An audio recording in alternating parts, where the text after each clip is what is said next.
Je vous salue partout où vous êtes, mes frères, mes sœurs, les amis. Je vous salue, vous qui me suivez de très loin. Le jour est encore levé, nous sommes à la fin de la journée. Et voilà, je suis encore devant vous. Je salue les amis de la Belgique. Je salue ceux de la France. Je salue la Côte d'Ivoire. Et je salue les amis du Togo, mon pays. Et les frères qui sont en Amérique, l'autre côté de l'Atlantique, qui me suivez. Je vous salue. Je vous salue de cœur. Voilà, vous me recevez encore pour quelques minutes pour partager le message avec vous. Le message d'aujourd'hui est intitulé « L'harmonie, principe fondamental de la vie ». Oui, j'ai déjà annoncé ça la semaine passée dans la vidéo que je vais parler de l'harmonie. Voilà, je suis là. J'espère que vous êtes aussi, vous n'avez pas oublié quand même que le titre a été déjà annoncé dans la vidéo passée. Sans plus tarder, j'ai quelques versets de la Bible qui constituent le socle pour le message d'aujourd'hui. Je rappelle encore l'intitulé « L'harmonie, le principe fondamental de la vie ». Principe fondamental de la vie. J'ai les versets bibliques qui sont toujours tirés de la Genèse parce que je vous ai dit dans la vidéo de l'invitation que nous sommes dans la Genèse et nous resterons dans la Genèse parce que c'est là-bas que tout a commencé. Si on arrive à dégager beaucoup de choses, nous serons prêts pour commencer à rentrer dans les vraies choses. Le premier verset est tiré de la Genèse, Genèse 1 à 2. Le deuxième, Genèse 1, verset 9 à 10. Le troisième, Genèse 1, verset 20 à 21. Au commencement, je lis Genèse 1, verset 1 à 2. Au commencement, Dieu créa les cieux et la terre. La terre était informe et vide. Il y avait des ténèbres à la surface de l'abîme et l'Esprit de Dieu se mouvait au-dessus des eaux.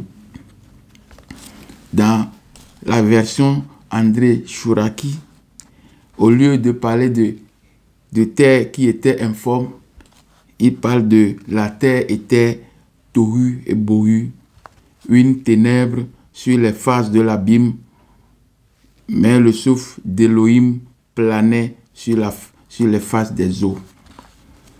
Je lis le deuxième verset qui est tiré aussi de la Genèse 1, verset 9.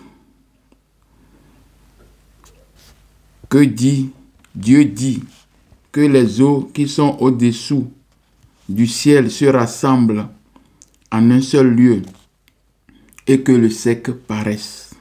Et cela fut ainsi. Dans André Chouraki, Elohim dit, les eaux s'aligneront sous les ciels, vers un lieu unique. Le sec sera nu. C'est ainsi. Genèse 1, verset 10. Dieu appela le sec la terre, et il appela la manne des eaux mer. Dieu vit que cela est bon. Et là, le dernier verset est tiré de la Genèse toujours 1, 20 à 21. 1, 20 à 21. Dieu dit que les eaux produisent en abondance des animaux vivants et que des oiseaux volent sur la terre vers l'étendue du ciel. André Chouraki dit, Dieu créa les grands poissons. Pas André Chouraki, je continue avec lui second. Le verset 21. Dieu créa les grands poissons et tous les animaux vivants qui se meuvent et que les oiseaux produisent en abondance selon leur espèce. Il créa aussi tout oiseau ailé selon leur espèce. Dieu vit que cela est bon. Veuillez m'excuser. Voilà les différents versets bibliques que j'ai choisis pour servir de socle, de base pour ce message d'aujourd'hui qui est intitulé L'harmonie, principe fondamental de la vie. Je ne parlerai pas seulement de la vie de l'homme, mais je parlerai de la vie en général. Comment les choses sont arrivées. La première question qui me vient, ou bien qui nous vient à l'esprit, pardon, d'où vient la vie? Quelle est son origine? C'est une question fondamentale. D'où vient la vie? Et quelle est son origine? Pour répondre à cette question, nous allons plonger dans le récit de la Genèse. Genèse 1, versets 1 à 2, que je viens de lire. Genèse 1, versets 6 à 10. Genèse 1, verset 11 à 12. Genèse 1, verset 21. Et le dernier verset, Genèse 1, 24 à 25. Que disent les Écritures? Nous allons relire ces passages pour pouvoir connaître ce que dit réellement la Bible à propos de ces versets. Donc, le premier, verset 1, Genèse 1, verset 1 à 2. Au commencement, Dieu créa les cieux et la terre. La terre était informe et vide.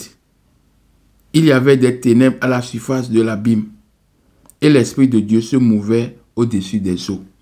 Quand nous lisons comme ça, on écoute seulement, on ne va pas faire attention. Qu'est-ce qu'il y a ici? On dit la terre était informe et vide. Il y avait des ténèbres à la surface de l'abîme. Et l'Esprit de Dieu se mouvait au-dessus des eaux. Voilà ce qui est écrit. L'Esprit de Dieu se mouvait au-dessus des eaux. Et on a aussi parlé de l'abîme. Donc, Dieu créa le ciel et la terre. Et puis on dit, l'Esprit de Dieu mouvait au-dessus des eaux. Est-ce que Dieu a créé les eaux? Voilà une première question. Et c'est quoi l'abîme? Nous allons essayer de définir ce que c'est que l'abîme. L'abîme, c'est un gouffre naturel, une cavité, une précipice d'une profondeur insondable, au lieu où l'espace qui n'a pas de limite assignable. L'abîme, la définition de l'abîme,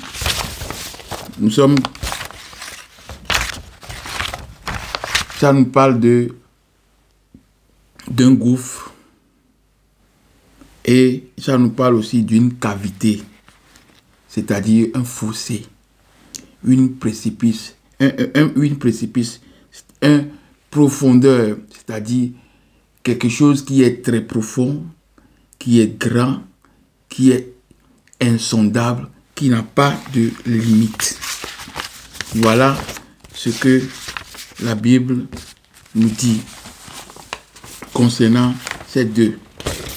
Mais j'aimerais encore aller plus loin pour dire comment les Hébreux ont défini l'abîme.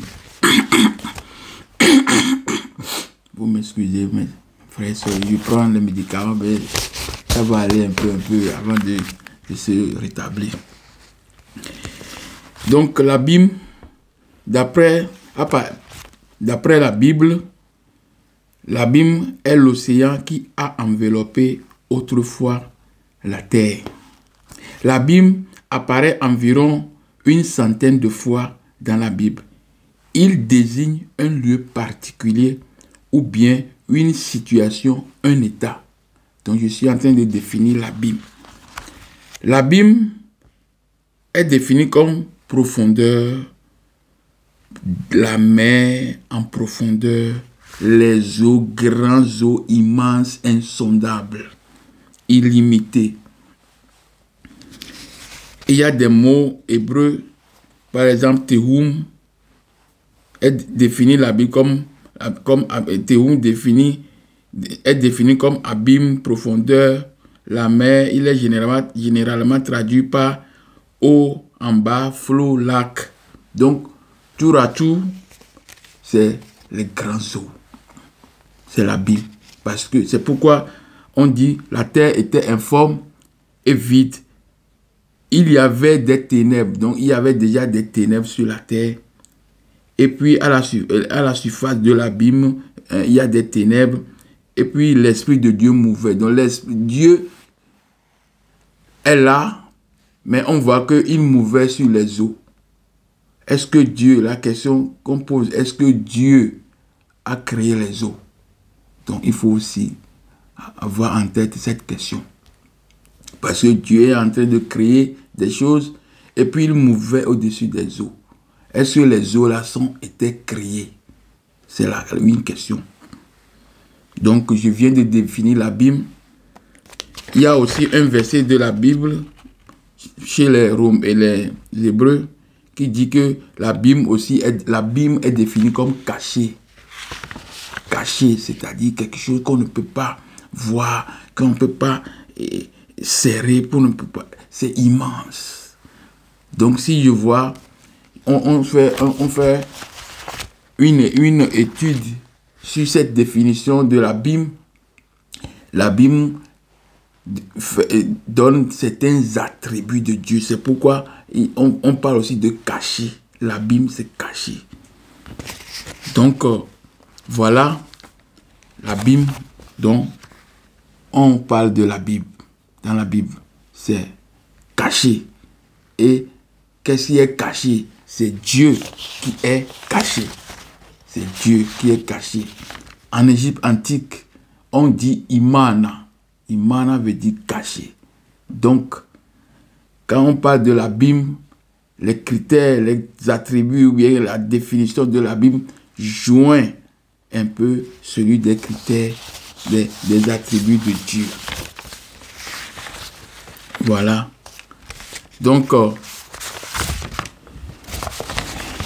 pour commencer, nous allons revoir, pour commencer réellement, nous allons revoir la procédure, la chronologie par laquelle l'humanité a été créée. Donc c'est cette procédure que la Bible essaie de nous définir ici. Donc je viens de parler du premier verset et on va entamer le deuxième verset, c'est-à-dire Genèse 1, verset 6. Dieu dit qu'il y a une étendue. Qu'il y a une étendue entre les eaux et qu'elle sépare les eaux avec les eaux. Voilà ce que la Bible dit. Dans André Chouraki, on dit, au lieu de dire étendue, lui, il dit plafond. Donc, pour lui, il dit plafond. C'est-à-dire, si je veux lire, Dieu, qu'il y a un plafond entre les eaux et qu'elle sépare les eaux d'avec les eaux. Donc, nous voyons que Dieu qui se mouvait au-dessus des eaux, maintenant, parlait de l'étendue du plafond qui va séparer les eaux. Ça veut dire que au commencement, ce sont des eaux. Au commencement, c'est les eaux. Et c'est seulement avec les eaux que tout se passe. Et Dieu fit l'étendue et il sépare les eaux qui sont au-dessous de l'étendue avec les eaux qui sont au-dessus de l'étendue. Il appela l'étendue, le plafond, il appela ciel. Donc, ça veut dire que dans la création, on a l'eau. Quand on a fait la définition de l'abîme c'est caché, c'est profondeur, c'est immense. Donc ce sont des critères, ce sont des attributs, ce sont des critères qui définissent le caché, l'imana, Dieu, le créateur. Donc, Dieu a mis un plafond entre les eaux d'en haut et les eaux d'en bas. C'est-à-dire, au milieu de ces deux, il y a le plafond, il y a l'étendue. L'étendue est nommée comment? Le ciel. Dieu appela l'étendue. Dieu appela le plafond le ciel. Donc, si nous regardons dans le ciel, nous avons le ciel, mais au-dessus du ciel, là que nous regardons, il y a les eaux là-bas. Et au-dessous, il y a aussi les eaux.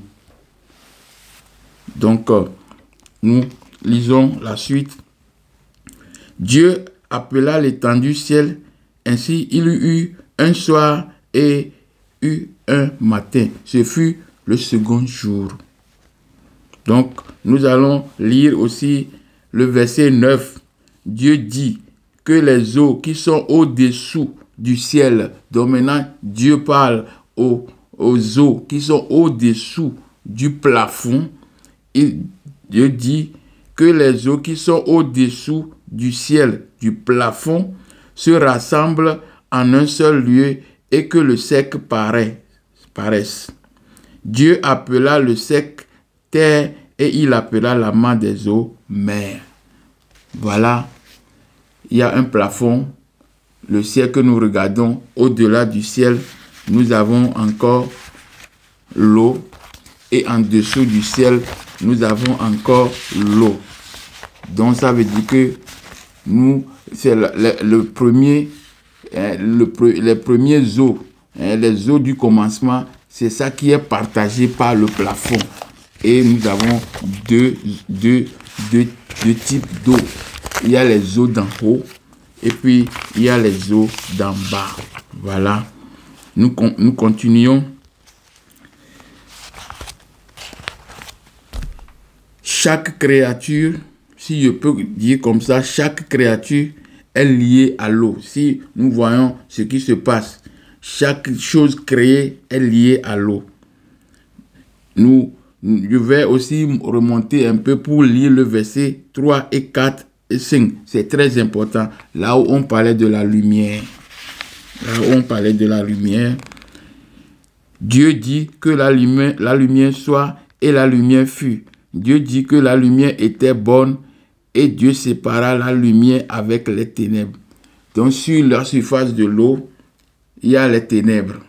Vous voyez, il y a des ténèbres à la surface de l'eau. Et après, Dieu dit que la lumière soit. Donc la lumière arrive. Quand la lumière arrive, on dit maintenant qu'il y a le jour, il appela la lumière le jour et il appela les ténèbres la nuit. Donc, ce que moi je voulais vous expliquer là-bas, ou bien ce que nous allons regarder ensemble, c'est quoi? C'est que quand on parle de jour, lorsque il y a un objet devant la lumière, et quand l'objet éclaire la première face, donc on est dans la journée. Et l'autre face qui n'est pas éclairée, c'est la ténèbre, c'est la nuit.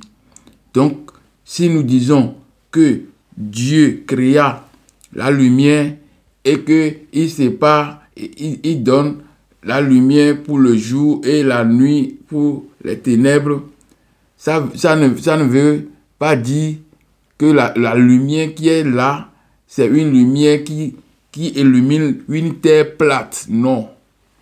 La lumière n'a pas illuminé la terre plate. Ça veut dire que la terre a une forme ronde et que la projection de la lumière sur cette terre donne le jour et que l'autre côté est la nuit. Donc la présence de la terre devant implique directement que l'autre côté, il y a l'obscurité. Et c'est par là que Dieu va encore parler ou bien va essayer de créer encore d'autres choses pour contrôler ou bien pour veiller sur l'autre côté de la nuit.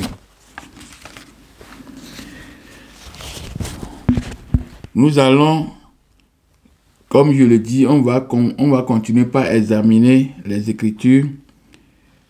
Nous allons lire le verset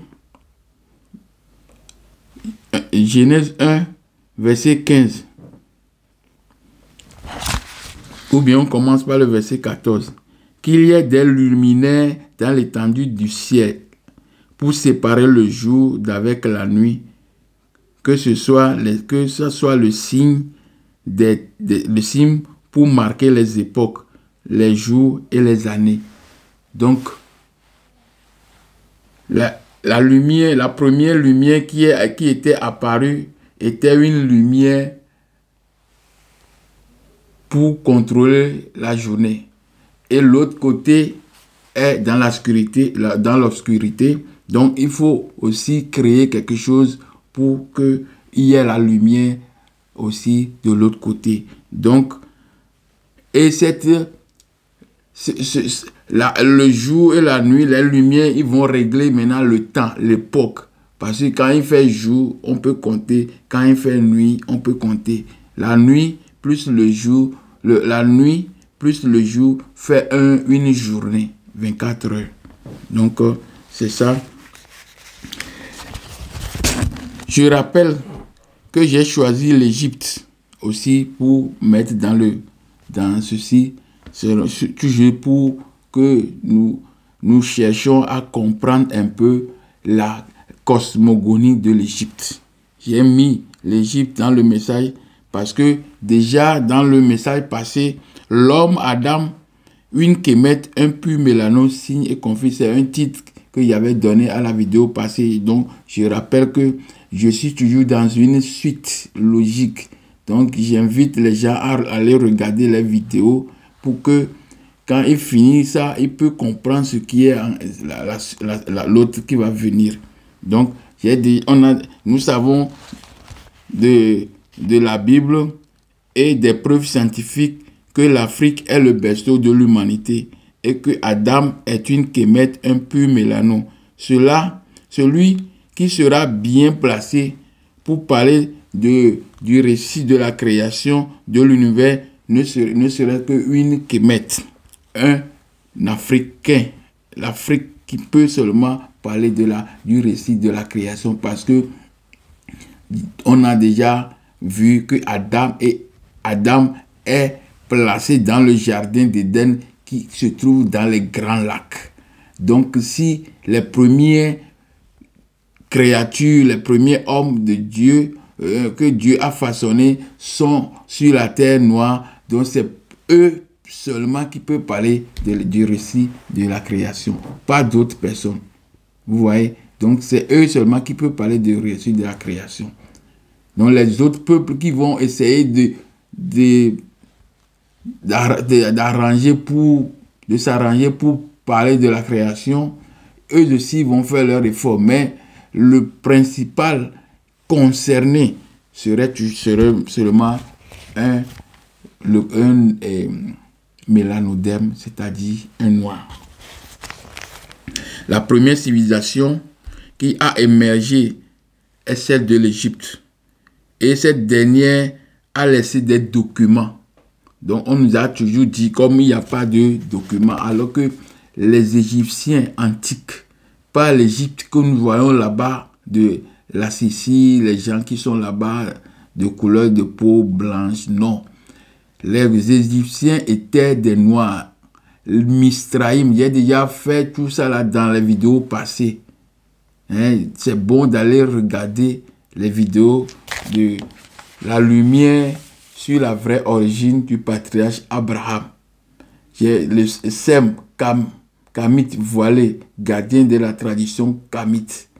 Sem, l'ombre et membre virtuel des Japhétistes.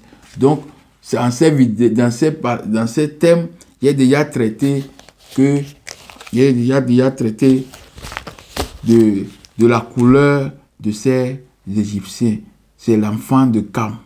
Et l'enfant de Cam a pour enfant Cush, Misraïm, Cana et Pout. Donc, il a déjà montré que Pout n'est pas un noir. Pout, ce sont des étrangers leucodermes. Donc, les trois, à savoir Cush, Misraïm et Cana, sont tous des mélanodermes noirs.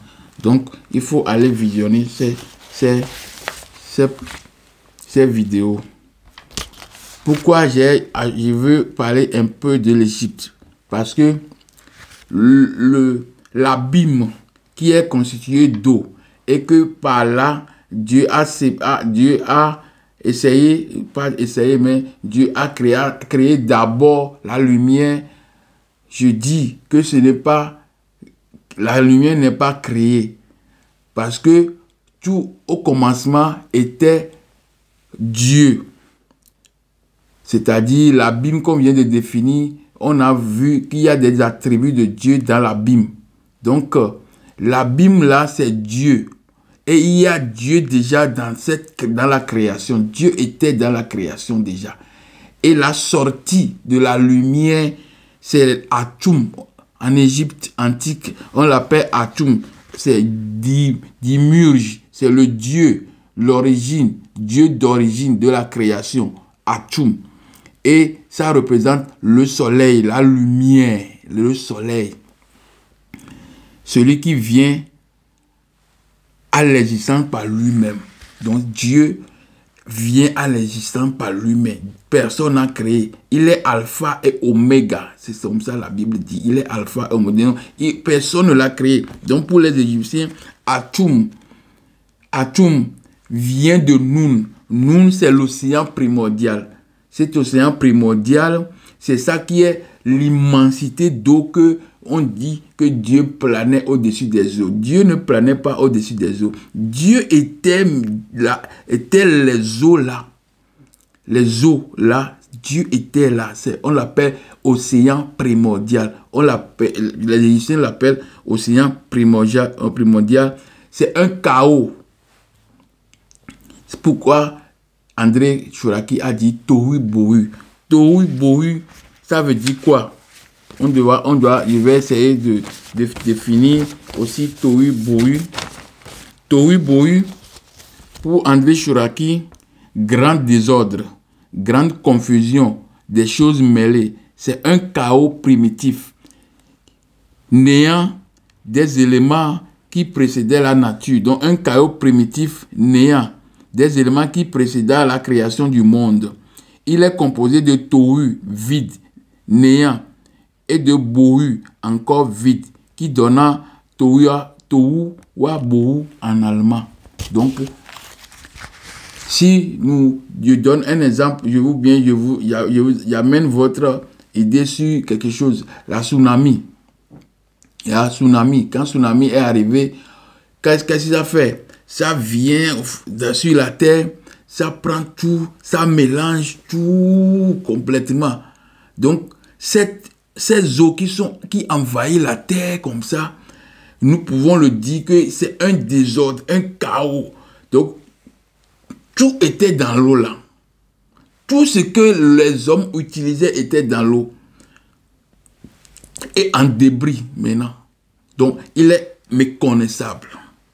L'abîme, c'est un gouffre naturel que j'avais dit. L'abîme vient du verbe abîmer. C'est-à-dire mettre en mauvais état, méconnaissable, endommager, détériorer quelque chose. C'est quelque chose qui perd sa forme. Donc, la tsunami là qui vient, fait comme si c'est les eaux qui viennent immenses. Et puis, il y a tout dedans. C'est pourquoi, comme la Bible dit, Dieu planait au-dessus des eaux. Dieu était même dans ces eaux. Parce que la définition de Dieu, quand on définit Dieu, Dieu est immense, Dieu est insondable, Dieu est infini. Donc, c'est la même définition qu'on donne à la Bible. Donc, Dieu était l'eau. C'est pourquoi on ne doit pas séparer Dieu de la création. Dieu était la création, était l'eau, le Noun que les Égyptiens disent, Noun. Océan primordial, c'est les grands eaux là, c'est ça. Et Atum sort. Quand on dit que la lumière soit, c'est parce que sans la lumière, il n'y a pas d'autre chose qui doit arriver. Donc la lumière arrive. Donc c'est ça que les Égyptiens ont appelé Chou, maître de l'air plus lumière, Chou. Et Tefnou, aussi déesse de l'humidité de l'air, c'est eau. Vous voyez? Donc les deux ont engendré Geb et Nout. Geb et Nout, c'est la terre et le ciel. Vous voyez que pour eux, le plafond est arrivé très, très tardivement. Et on va voir ça que dans la Bible aussi, cette procédure a été un peu respectée. Donc, l'humidité, c'est la déesse Tefnou. Et Chou, c'est le maître de l'air. Donc, quand on va parler des 4 éléments, les 4 éléments sont Chou, Tefnou, Geb et Nou. Les 4 éléments sont l'air, la terre, le feu et l'eau. Donc, tous ces éléments sont créés. Et ces éléments, ça vient de nous, ça vient de l'abîme, ça vient des grands eaux. C'est comme ça, ça vient des grands eaux. Donc, j'ai juste, parce que les gens n'aiment pas beaucoup écouter Égypte, mais le fondement, celui qui peut parler du récit de la création, celui qui est capable, habilité à parler de ça, ce n'est que les Égyptiens. Et tout ça là se trouve sur les papyrus. Et les papyrus sont les papiers. Et ça vient du papier. Le papier vient du papyrus. Donc, tout ça là, ce sont des écrits. Et ces écrits existent aujourd'hui et on peut les lire. On peut les déchiffrer. On peut comprendre ce qu'on a lu, ce qu'on a écrit. Alors, c'est parce que nous ne sommes pas en connaissance de ces écritures que nous sommes dans la ténèbre. On n'est pas vraiment conscient de ce qui s'est passé réellement avant nous. Donc, on continue avec le verset. Donc, après avoir créé l'eau, Dieu n'a pas créé l'eau, Dieu était l'eau, les eaux là, c'est Dieu. Et ces eaux là sont dans les eaux maintenant, c'est la lumière qui est apparue. Et après la lumière, maintenant, on a créé le ciel. Vous voyez? Le ciel, c'est un plafond qui est intercalé entre les eaux d'en haut et les eaux d'en bas. Et maintenant, qu'est-ce qui va se passer? Dieu va dire aux eaux d'en bas de se mettre d'un côté et puis l'autre de l'autre côté. Il y a l'eau qu'on appelle maintenant la mer et l'autre qu'on appelle la terre. Donc tout venait de l'eau. Tous venaient de l'eau. Nous venons de remarquer que la définition de la Bible rejoint certainement l'attribut du Créateur Dieu. C'est-à-dire, Dieu est infini. Il est d'une immensité incomparable. Il est insondable. Il est omnipotent.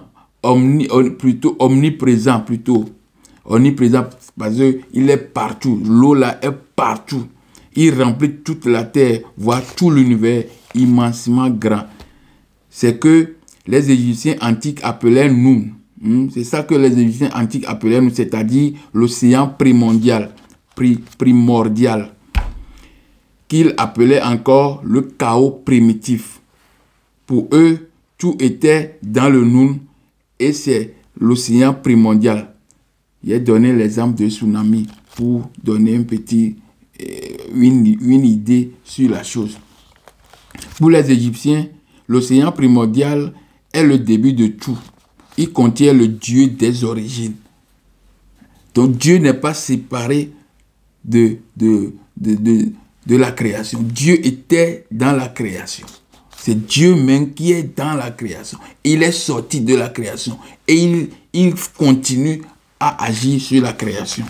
Donc, au commencement, pour les Égyptiens, l'océan primordial est le début de tout. Il contient le Dieu des origines. Il est alpha et oméga, le commencement et la fin. Donc, pour les Égyptiens, au commencement, c'était Atum, Dieu des origines. Il est le seul dans l'océan cosmique ou encore l'océan primordial Nun, qu'on appelle encore Abîme, que la Bible a dit Abîme. Il va se manifester sous la forme de lumière qu'il appelait Ré ou bien Ra. Donc la forme, Atum il va se manifester comme la forme de la lumière et on l'appela Ré. C'est pourquoi on dit Atum Ré, c'est-à-dire Dieu créateur de lumière. Il est lumière.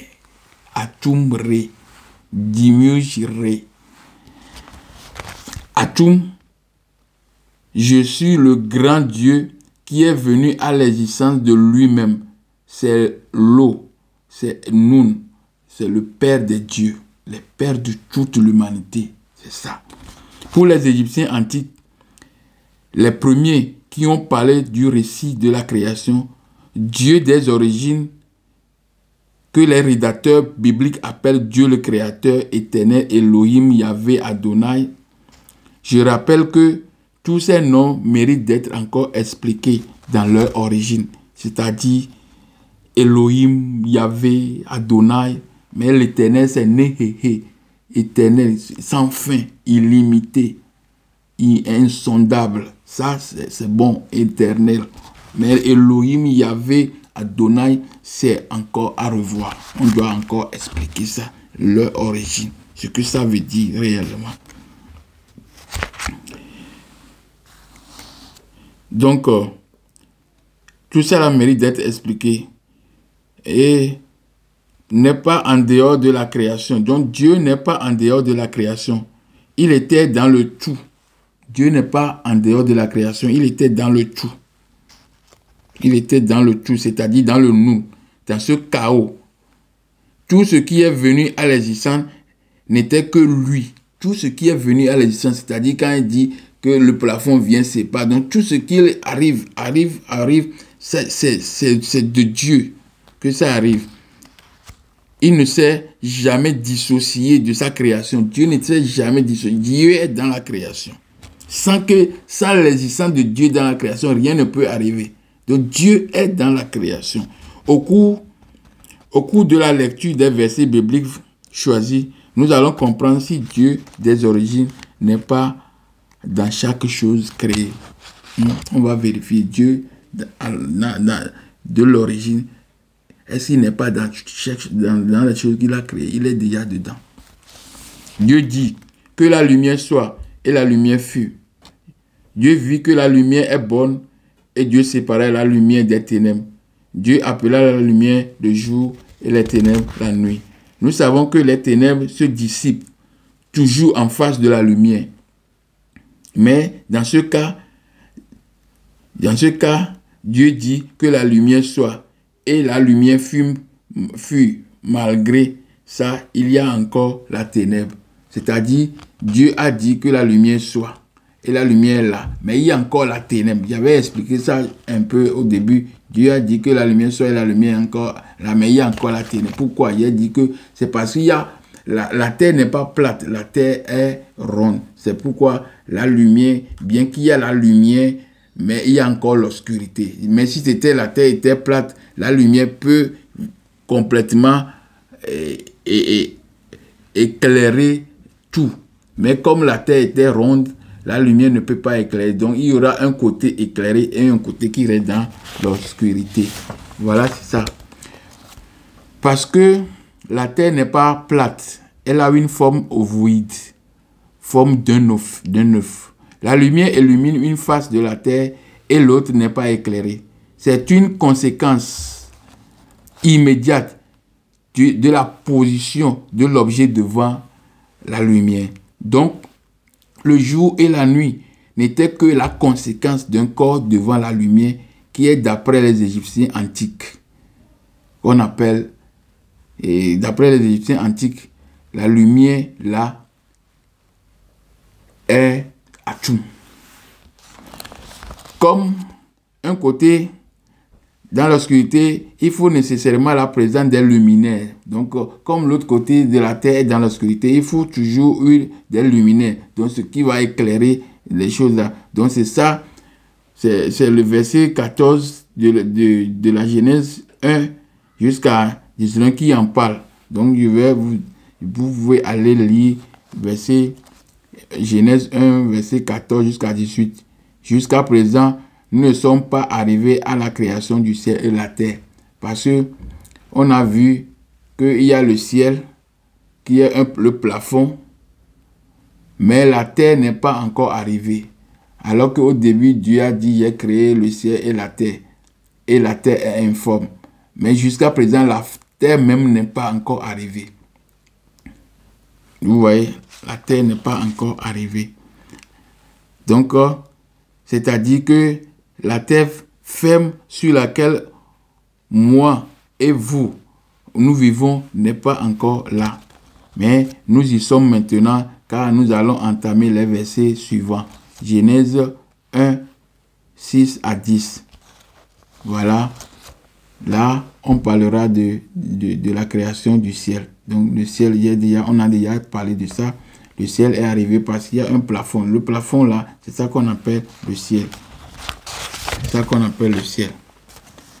Donc, il y a aussi des exemples dans la Bible concernant l'abîme. Donc, vous pouvez lire Jonas 2, versets 4 à 7, Psaume 106, verset 9, Néhémie 9, verset 1, Exode 15, verset 5, Ézéchiel 26, 19.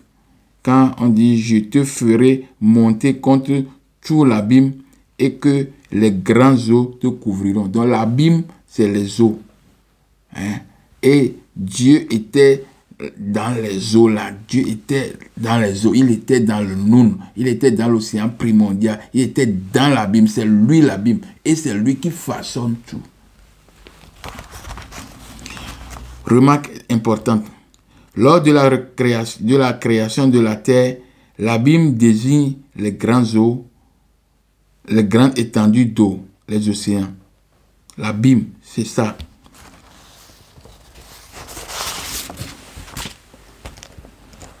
La naissance, maintenant, on va entamer maintenant la naissance de la végétation.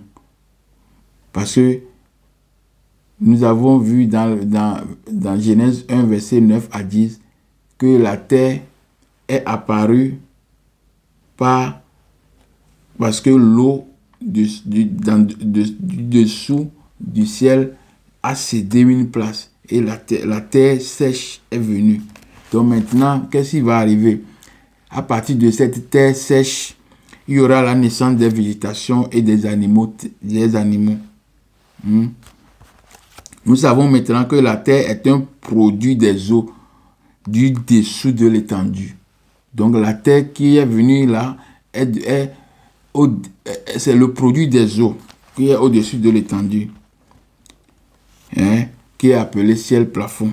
La terre étant apparue, une demande lui sera adressée. Donc comme la terre est là, une demande sera lui adressée. Puis on va lire Genèse 1 verset 11, c'est-à-dire Dieu dit que la terre produise de la verdure, de l'herbe portant la semence des arbres fruitiers donnant du fruit selon leur espèce et en eux leur semence sur la terre. Donc c'est la terre qui produit les herbes. Si vous remarquez, quand on achète maintenant le sable, surtout c'est très souvent pas en Afrique, mais partout, quand vous mettez le sable, ça peut être le sable de la mer, vous allez stocker ça quelque part. La pluie tombe, les vents s'ouvrent, les choses arrivent sur le sable là. Personne ne touche le sable, personne ne va monter sur le sable est seul là. À un moment donné, vous allez voir que le sable là va produire des herbes. Vous voyez? Et ça là continue jusqu'à aujourd'hui. Même une maison qui n'est pas habitée, pendant un temps donné, vous allez voir que les choses vont pousser maintenant. Les herbes vont pousser dans cette maison. Donc c'est la terre qui produit la verdure. L'Éternel Dieu dit que la terre produit la verdure de l'herbe portant semence, tout ça. Donc c'est la terre qui produit. Donc on va encore lire, on va lire aussi Genèse 1, verset 19. L'Éternel forma de la terre tous les animaux des champs. Vous voyez, c'est la terre qui a permis encore de faire les animaux des champs. Donc, je parlerai aussi de la naissance de la végétation des animaux aquatiques. Ça, c'est le verset Genèse 1, verset 20 à 21 et verset 24. Que Dieu dit que les eaux produisent en abondance des animaux vivants et que les oiseaux peut-être volent sur la terre vers l'étendue du ciel. Vous voyez? Donc, c'est la terre aussi qui a produit encore les animaux là. L'apparition de l'homme. L'homme n'en est pas l'exception. Il est lui aussi un produit de la terre. Nous allons lire ça dans Genèse 1, verset 7. On avait lu ça avant. Et dans Genèse 2, 7. Donc, dans ces deux, donc, on a parlé de faisant l'homme à notre image et l'Éternel forma l'Éternel forma l'homme de la poussière de la terre. Il souffla dans ses narines et il devient un être vivant. Donc, c'est pas la terre que l'homme est formé. Donc, il y a tout ce qui s'est passé, c'est à partir de Noun, à partir de l'océan primordial, à partir de l'abîme, que tout est venu. Dans ce thème, le cas de l'homme était traité le dimanche passé. Dans le thème, l'homme, Adam, Win Kemet, un pur mélano signe et confirme la Bible. Dans ce thème, nous avons défini l'homme, Adam, de quoi il est formé et de quelle couleur de peau il serait. L'humus, Kemet, limon sont tous les produits de la terre. Et l'homme, Adam, était tiré soit de l'humus, soit de limon ou soit de la boue. Donc tout ça là sont aussi produits de la terre. En observant la chronologie de la formation, l'univers d'après la Bible et d'après les récits de la création héliopolitaine ou bien en Égypte antique, tout ce que nous observons dans le monde entier en général sont sortis de l'océan primordial. Selon les Égyptiens antiques et pour les rédacteurs bibliques, tous sont sortis de l'abîme. Donc pour les rédacteurs bibliques, tous sont sortis de l'abîme. Mais pour les Égyptiens, tous sont sortis de l'océan primordial. Donc l'océan primordial pour les Égyptiens, c'est l'abîme dans la Bible. Donc qui est défini comme profondeur, le fond de la mer profonde, le gouffre, la fosse profonde, des eaux insondables, des eaux sans limite, etc. Voire même le cachet, l'imman. Donc, il y a un thème, un mot qui explique ça en hébreu. Un mot qui explique ça en hébreu. Un mot qui explique ça en hébreu. Mais je vais vous donner ce mot, mais bon, je suis un peu perdu ici. Sinon, il y a un mot en hébreu pour dire imana, caché. Donc, quand on observe la chronologie de l'univers, voilà, tout est sorti de l'abîme, de l'océan primordial. Cet abîme est comparable au Dieu des origines ou au Dieu le Créateur pour les biblistes. Si tout venait de l'abîme du caché. Donc, tout ce qui existe possède une parcelle du Créateur. C'est pourquoi l'eau est et reste l'élément rassembleur de tout ce qui existe. Donc, l'eau est l'élément rassembleur de tout ce qui existe. Parce que tous sont sortis de l'eau.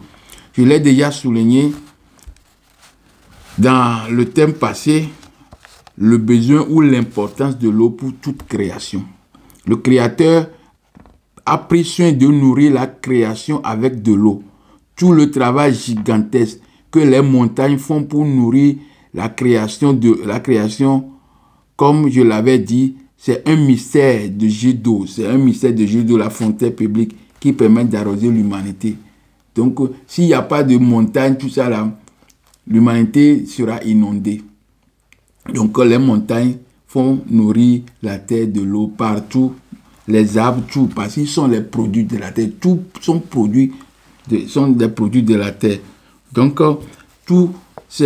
malgré cette diversité, le ciel, la terre, l'air, le feu, tous ont besoin de l'autre. Ils sont régis par une règle qui les harmonise. Harmonise. Le ciel a besoin de la terre aussi bien que la terre a besoin du ciel. Après avoir parcouru le récit de la création, pourquoi dit-on que l'harmonie est un principe fondamental de la vie? Donc, si nous disons que l'harmonie est un principe fondamental de la vie, vous voyez qu'il y a des relations entre tout. Tout était sorti d'une seule source.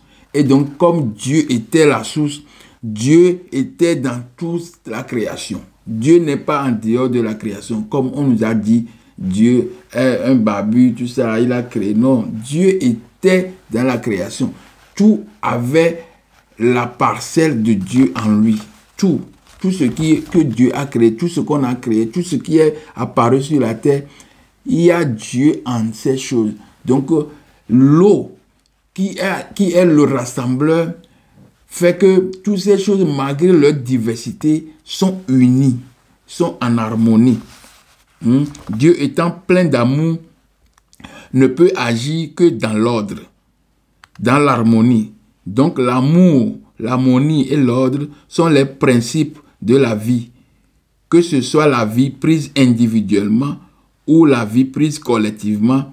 Il ne peut y avoir de l'ordre s'il n'y a pas de règles préétablies. Le respect de ces règles te procure la vie, l'équilibre, la quiétude ou voire la sérénité. C'est pourquoi certains penseurs, si je peux les citer, les mathématiciens, les physiciens, les scientifiques, tous les astronomes disent que le monde est écrit en langage mathématique. Tout ce que nous pouvons faire, nous le faisons en pensant bien. Donc c'est un langage mathématique. Tout ce qu'on fait, on fait un petit calcul dans l'esprit avant d'agir. Donc, on suit une certaine règle avant de faire quelque chose. Donc, c'est ça qui permet que l'homme est manié ou bien manie sans le savoir. Il manie la mathématique, il manie la règle, il manie l'harmonie. Parce que pour faire ceci, il doit penser comme ça, penser comme ça. Donc, s'il n'y a pas d'harmonie dans ces choses, alors il y aura des problèmes, des déséquilibres. C'est parce qu'on ne peut rien faire sans suivre une logique ou une procédure ou une règle. C'est l'application de ces procédures ou de règles qui rassure qu'il y a de l'assurance ou il y a de l'équilibre. Donc, en Égypte antique, on parle de la math. C'est 42 lois qui constituent math. Math, c'est une déesse. Donc, il y a déesse de l'ordre, de vérité, d'harmonie. Donc, pour parler de